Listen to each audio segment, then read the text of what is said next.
Okay, continuing with Unit 24361, Question 1 about the coffee table. Right.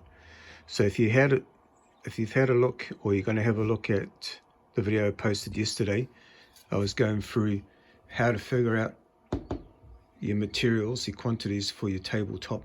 Now, remember the tabletop is 450 wide, and the timber you're using is 160 by 25.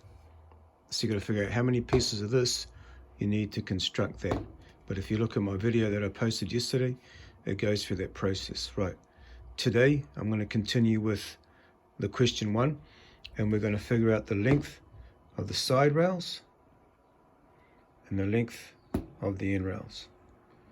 Now, this measurement here, the 30 millimeter, refers to the distance between the outside of the tabletop and the outside of the leg. So that gap there is 30 mil. Your leg is 45 by 45. In other words, it's 45 by 45 square. It's a square leg. Right. Now, to figure out the length of the side rail and then the length of the head rail, we're going to do this.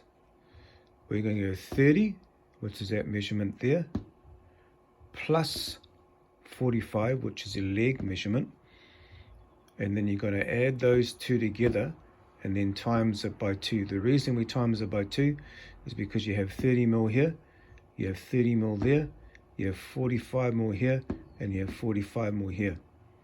Now, when you figured out what that comes to figure out the length of the side rails, you take that measurement away from the total length of the tabletop, which is 650, and that gives you the length of your side rail.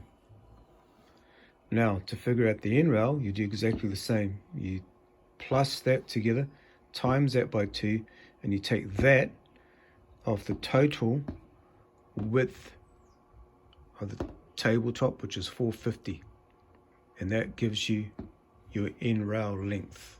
Okay, let's go through that again.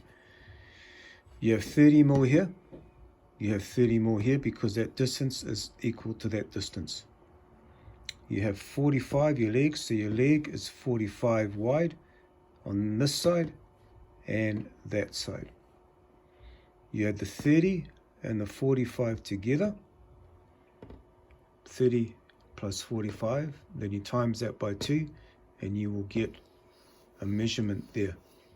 You take that measurement, right, and you minus that off the 650, which is the width, the length of your table, sorry, and then to find the length of your side rails, then you take that measurement and you minus off your 450, which is the width of your tabletop. Length is 650, width 450, and that will get you the length of your end rail and your side rail.